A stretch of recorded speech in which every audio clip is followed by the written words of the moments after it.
Dr. Beesley, if you'd like to approach the podium, you have 10 minutes to present and state your name for the record. Paul Beesley. I'm sort of here on my own, I think, tonight. I may represent some of the thoughts of some of our members of the Multiplex Committee, and Councillor Swanson's notice of motion has spurred me to come here, stating taking the challenge and moving this project along. We could do with the Brian Swanson approach and imagine everything that could go wrong and imagine the worst things could happen. And those are the thoughts that he continues to hold up against us. I was here the night that this request was originally passed, but not before Councillor Swanson tossed it aside with a comment about what a joke it was or some such snide comment. I was insulted then, and I'm just as resentful now that he has dragged this up again. This is the man who has thrown up every roadblock he could to derail the Multiplex project, including a visit to David James of Western Economic Diversification. He appeared before the Honourable Carol Skelton to beg them not to pledge money to the Multiplex. That's progress and vision for you. However, he calls us the delusionists. Let's not forget as well that he voted against the library expansion, the Kinsman Sportsplex, his favorite whipping boy, the Cultural Centre, and the biggie, the Temple Gardens Mineral Spa, which has only turned out to be the best thing for our city in the last 50 years. Could you imagine our city without these amenities today? And guess what? We still have millions in reserve. If I could just interrupt for a minute, just on a point of order. It is okay for you to come here and present your thoughts and your ideas, but I think to some degree there's a little bit of personal issues happening towards Councillor Swanson, and that isn't allowed in this forum. So I'm just stating generalization is okay, but okay. I'm just... We're done with that part anyway. The experience of dealing with the previous council as well as this current council has been challenging to say the least. And it appears to me that you have a great difficulty working with the community as a whole when it comes, as well as within yourselves, to the point that the term dysfunctional sometimes comes to mind. Now I realize that some of you have spent many hours trying to facilitate this process, but it's now time to move on. And if you do not act decisively and almost immediately, I truly believe you and we and you as councillors will have some serious regrets in the coming years. We have the opportunity of a lifetime ahead of us. Our province is on the cusp of an economic boom, the likes of which we haven't seen, with a whole new subdivision ready for new housing.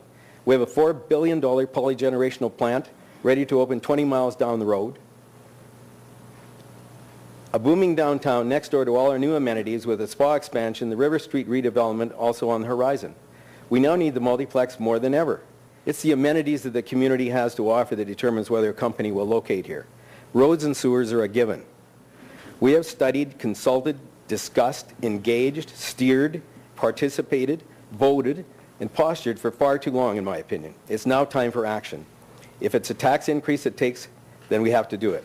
If it's not that we can't afford not to do it, it's more that we can't afford not to.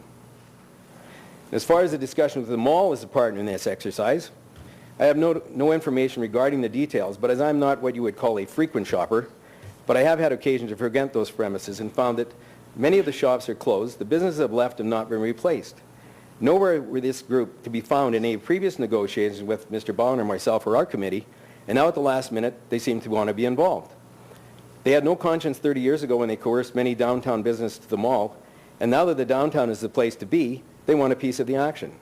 Well, I think unless they're willing to put up a substantial amount of money, and I mean in the $5 million range, renovate and rejuvenate their own house, I say no way. We've always maintained that downtown is the best place and the right place. The mall would be far better served with a big box store next door, one that would pay taxes comparable to the mall, to replace the paltry amount generated from this downtown property. Now, we are lucky that we have $8.5 million committed from the province and matching grants from the feds, hopefully. But we need to supply the answers to their questions that trigger it now. And for those of you out there that still harp that we haven't raised any money, we haven't done anything, none of those previously mentioned funds would have come about without the lobbying and the badgering of our committee with the former NDP government. And now Mr. Swanson wants to undo all this work done by Gary Highland and the rest of this group. I don't think so, not on my watch. But I want to leave you with a challenge to have a backbone, to make a motion and vote. You need to make a decision, you need to go with it. The community is waiting. You were elected to move this project forward, and I'm going to leave you with a couple of quotes from the American author Thomas Paine. The first is, government even in its best state is a necessary evil, and in its worst, it's an intolerable one. And the second one is, lead, follow, or get out of the way. Thank you. Thank you, Dr. Beesley. I want to first correct three false statements that Mr. Beesley stated there. He said I visited David James about the multiplex. Mr. David James, up until at least recently, was the Western Canadian director of the Western Economic Diversification Project, and he had an office in Saskatoon. And the one time I went to visit Mr. James would have been about 2004. I went to the SUMA convention in Saskatoon, and I went over to Mr. James's office to speak to him about the idea of a youth incubator mall in Moose Jaw. So I have never visited with Mr. James at his office and talked about the multiplex. You don't know what you're talking about.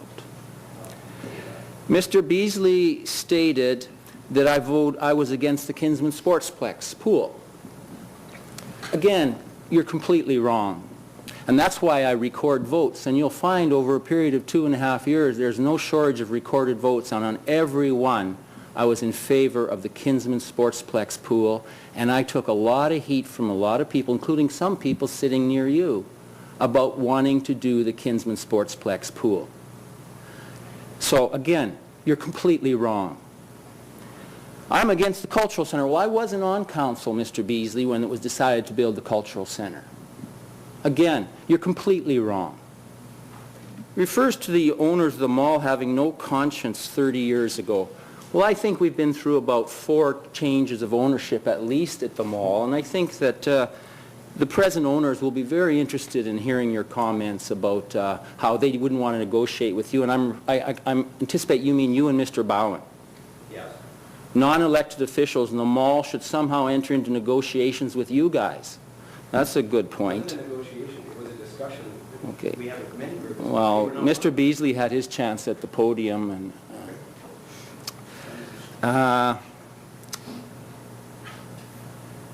you mentioned also the Library Art Museum and the spa. And one thing when you do revisionist history, you kind of have to make some real shortcuts, but I was the chairman of the spa committee, voted to drill the well. The differences came when it was decided that there was going to be some city money go into the project.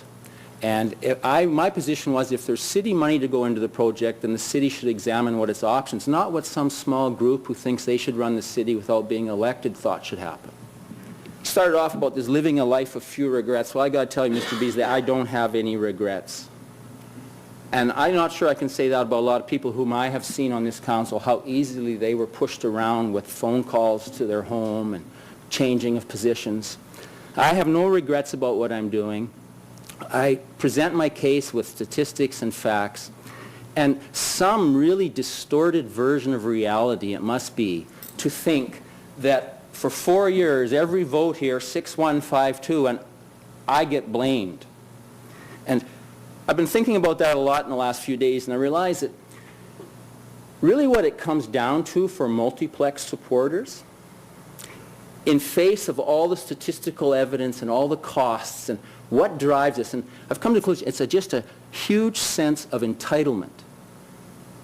And every time that sense of entitlement bumps up against reality, and it can't get past the reality, every time it doesn't want to listen to, we don't have the money, we have more urgent priorities.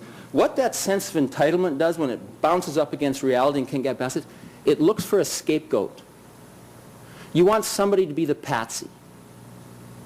Well, go find somebody else. And Mr. Beesley, I remember before the last election, you were running around town with your Dominion construction cost estimates and telling everybody, oh, it's only $40-some million. And then afterwards, we find out that it took over 2 months for you to supply that document to the city administration. When they went over it, you missed a whole bunch of costs.